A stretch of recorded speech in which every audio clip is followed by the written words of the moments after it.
Vous écoutez Radio Lomé, il est 12h30.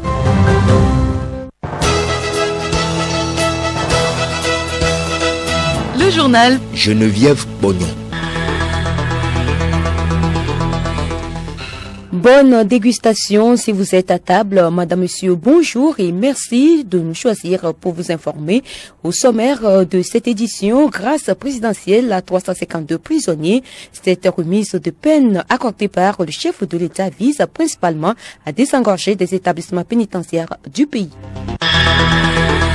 Dimanche des Rameaux, c'est aujourd'hui. Cette célébration chez les chrétiens catholiques marque l'entrée de Jésus-Christ à Jérusalem. Des offices religieux ont eu lieu. Écho de la messe à la paroisse Immaculée Conception de Nikonakwe dans ce journal. Et puis, la journée mondiale du livre pour enfants est également observée ce dimanche, une journée qui vise à susciter la lecture chez les tout-petits et les adolescents, l'importance du livre pour enfants à suivre dans cette édition.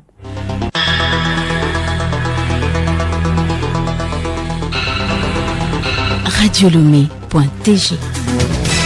Bienvenue à tous. Le président de la République, Faure Sozumna Singbe, a accordé jeudi dernier la grâce présidentielle à 352 détenus. Cette remise de peine effective aussitôt concerne essentiellement des condamnés en fin de peine écroués à Lomé, 216 détenus à Takwame 75 et Nouaché 61. La mesure régulièrement prise par le chef de l'État s'inscrit dans le cadre de la mise en œuvre de la politique pénale de désengorgement des établissements pénitentiaire du pays.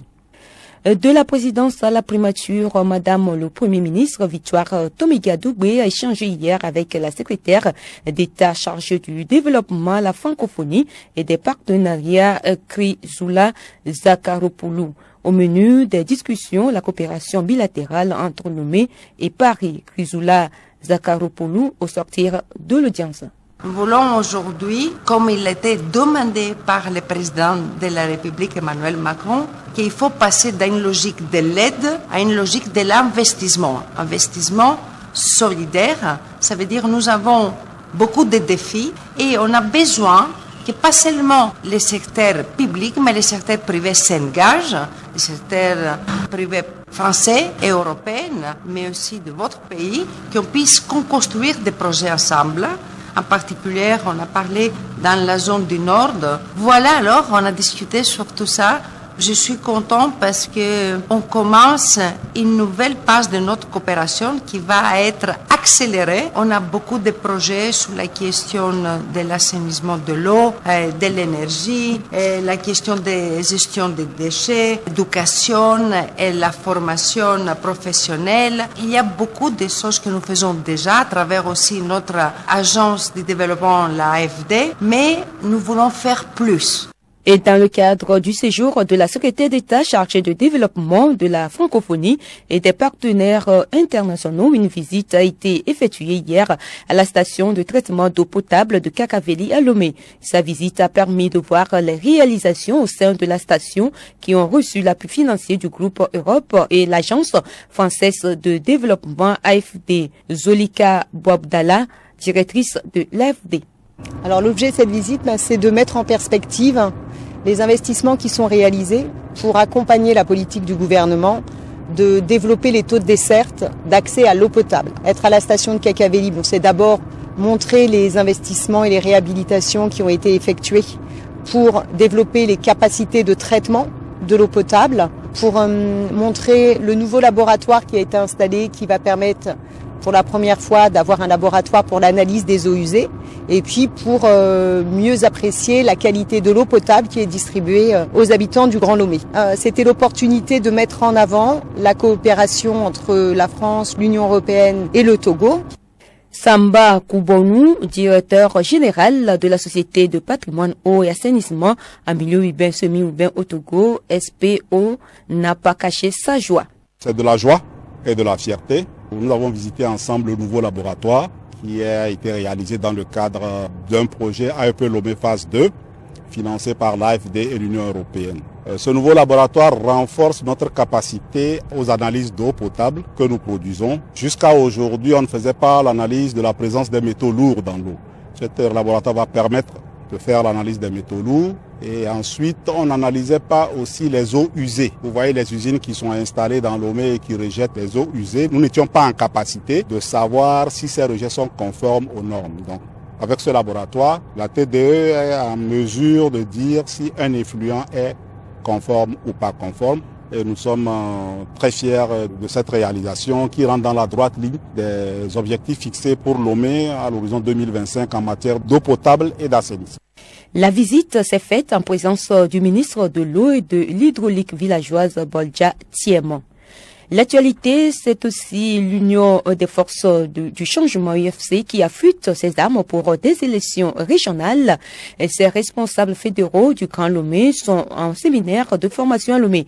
Elle est l'aboutissement d'un processus démarré en 2018. La rencontre permettra d'édifier ses membres sur les différentes réformes qui s'opèrent au niveau politique du Togo. Il s'agit aussi de leur faire connaître le rôle de l'homme et de la femme politique, la loi portant code électoral en République togolaise. Honorable Gaëtan Aoumezounou, député UFC à l'Assemblée nationale. Ce séminaire de renforcement de capacités politiques, techniques et pratiques des responsables fédéraux de l'Union des forces du changement a pour objectif de voir la politique telle que définie dans la constitution de la République togolaise. On n'est pas sans savoir que le Togo est un pays réformateur et nous sommes dans la phase de décentralisation. Nous allons voir ce que les régions disent à travers la loi portant création des régions et comment on est en train d'organiser les élections régionales qui n'ont été jamais organisées au Togo. En tant que parti politique, s'organiser sur la base de ce qui est mis en place pour que chacun puisse avoir les informations nécessaires pour attaquer. Je le disais en titre, les chrétiens catholiques célèbrent ce dimanche la fête des rameaux ou dimanche de la Passion du Christ. Cette célébration marque l'entrée dans la Semaine Sainte avant la fête de la Résurrection Pâques. La commémoration a été effective à la paroisse Immaculée Conception de Nikonakwe à Lomé par Com Johnson y était.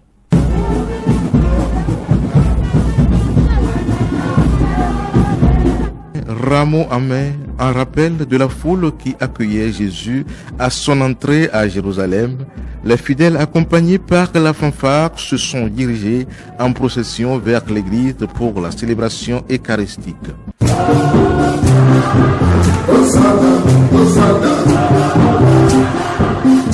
Après l'oraison, place à la liturgie de la parole. Les disciples firent ce que Jésus leur avait prescrit. Et ils préparaient la Pâque.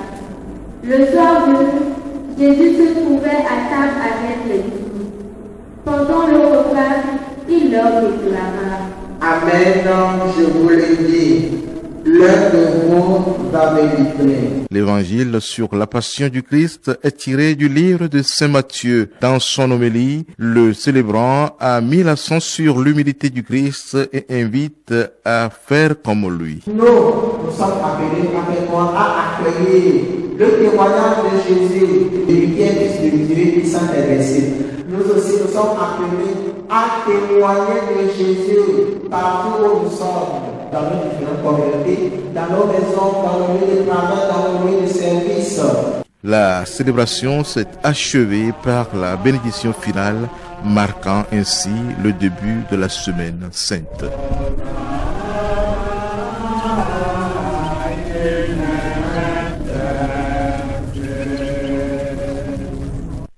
Une autre célébration, le 27 avril prochain, le Togo va célébrer le 63e anniversaire de son indépendance. En effet, c'était le 27 avril 1960 que cette accession à la souveraineté internationale a été possible avec comme acteur clé Sylvanus Olympio. Durant tout ce mois d'avril, la Radio Lomé vous éclaire sur la lutte pour l'indépendance, les acteurs de cette lutte, les réalisations obtenues grâce à cette libération. Comme suite à cette série de dossiers, nous vous proposons le témoignage d'une femme sur la scène difficile des filles à l'école avant l'indépendance, Madame Bito Aïssa, Saïfam à la retraite. À un moment donné, on a amené l'école à Défalé. Oh, je devais avoir dans les 9-10 ans comme ça. Et puis, on attrapait les jeunes pour les amener à l'école. Les filles n'avaient pas droit à aller à l'école. À ce moment-là, on a attrapé tous les jeunes de notre canton pour les amener à l'école. C'était l'école catholique à côté du lycée de Défalé. C'était à la place du CG qu'on a construit une petite église qui servait d'école. Et donc, dans la petite église, là, c'était les bancs en terre pour les amener à l'école. Et j'étais restée seule pour garder les troupeaux de mon oncle et de mon père. Et j'allais ramener aussi, comme c'était pendant la saison sèche, c'est le soir que tu vas aller chercher les bœufs. Donc, le soir, j'étais partie chercher les bœufs de mon père, de mon oncle et ceux du chef. Et quand j'ai ramené les bœufs chez le chef, qui était mon beau, j'avais épousé ma grande sœur, j'ai laissé les bœufs à l'étable et j'ai passé pour aller saluer ma grande sœur. Et il m'a vu, il me dit, mais belle sœur, il m'appelait Mayala, toi tu n'es pas partie à l'école? J'ai dit non, on a attrapé tous les garçons, mais comme je suis fille, personne ne m'a attrapé. Il me dit, non, mais toi-même là, ça t'intéresse d'aller à l'école? J'ai dit oui, ça m'intéresse d'aller à l'école. Il dit, tu vas aller à l'école. Le lendemain matin, de bonne heure, là, vers 5 heures du matin comme ça, il a envoyé un policier pour venir donc m'attraper.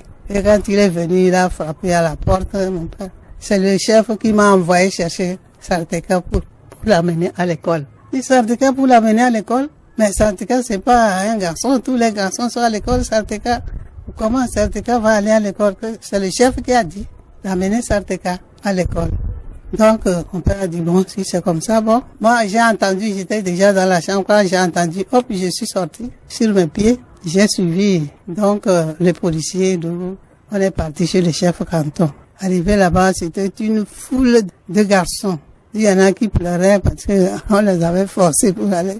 Donc, la seule fille, on était plus de 100. J'étais la seule fille parmi eux. Autre sujet de cette édition, aujourd'hui 2 avril, est observée la journée mondiale des livres pour enfants. Cette journée est instituée dans le but de susciter l'amour de la lecture chez les tout-petits et les adolescents et attirer l'attention sur les livres pour enfants. Que peut-on comprendre par livre pour enfants? Koudavi Nomagno, vice-président de l'Association des écrivains du Togo, a été poète, répond. L'expression livre pour enfants désigne un livre conçu spécialement pour les enfants, du cours primaire par exemple. Parce qu'il y a aussi ce qu'on appelle livre de jeunesse pour les adolescents, les élèves des collèges et des lycées par exemple. Le livre pour enfants est conçu avec un soin particulier au niveau de la forme, c'est-à-dire le style, et au niveau du contenu, sans oublier la présentation matérielle et la couverture qui doit être très belle, attirante, et la police et la taille des caractères aussi doivent être choisis spécialement. Le style doit faire intervenir les mots de tous les jours. Les textes doivent également être courts. Les illustrations doivent aussi avoir trait au monde des enfants. Quant au contenu, il doit être éducatif et ludique en vue de la formation de l'enfant, en ne perdant pas de vue que l'enfant sert à jouer et à imiter. Ces livres revêtent une importance capitale pour les enfants, retrouvant Koudavi Nomagno. Un livre participe de la formation de l'enfant. C'est un outil très important qui contribue à former l'enfant sur le plan moral et sur le plan intellectuel. Et donc, un livre pour enfants est un support très important pour l'enfant. Et en même temps, pour le formateur. Le formateur va l'utiliser, l'enfant va l'utiliser. Quand on sait que généralement un livre c'est la meilleure partie de son auteur, eh bien on imagine toute l'importance de revêtir un livre pour enfants pour les enfants. Les livres conçus pour les enfants, il en existe au Togo. Il suffit d'aller dans les librairies, même dans les bibliothèques, pour trouver à lire les livres pour enfants. On peut en acheter dans les librairies. On peut en acheter aussi chez les éditeurs, chez les auteurs. Les livres pour enfants, il y en a au Togo.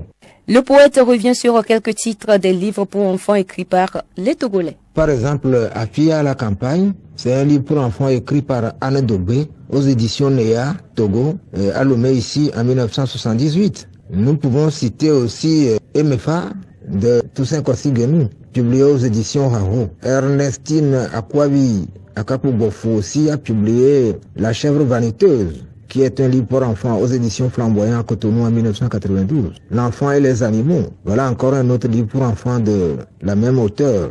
La même dame a publié Moustique et le lion aux éditions Akpagnon. Et elle a publié Voler comme Superman aux éditions L'Harmattan. Je citerai aussi Djidili et Wede à la ferme de Lamatessi au Togo en 1990. Et ça, c'est un livre de Pia Bello Chaol de Kouli, publié en 1990 ici à Lomé. Pia Bello Chaol de Kouli a également publié Bobutoro et le Hibou, toujours en 1990. La même dame a publié un recueil intitulé Récitation, toujours pour les tout petits.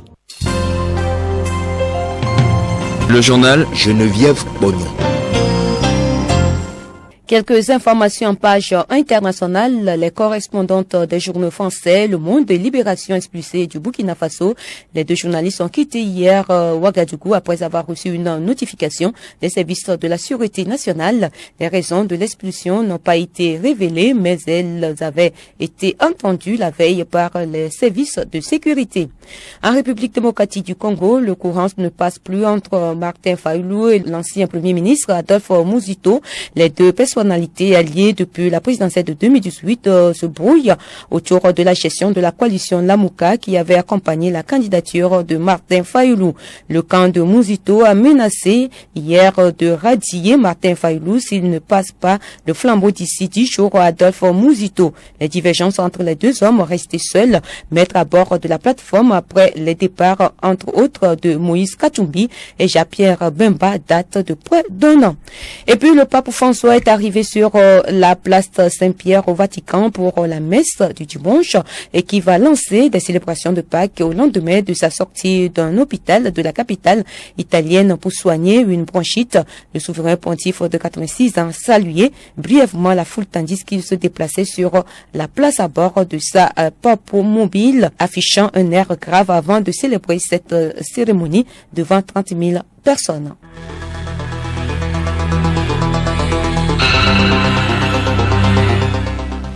Ainsi se referme ce journal. Merci à vous qui nous avez écoutés. Merci également à Robert Dansou pour la mise en onde. Excellent après-midi en compagnie de nos programmes.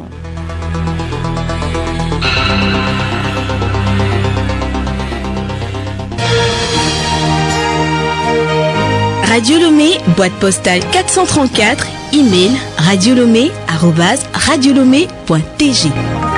Radiolomé.tg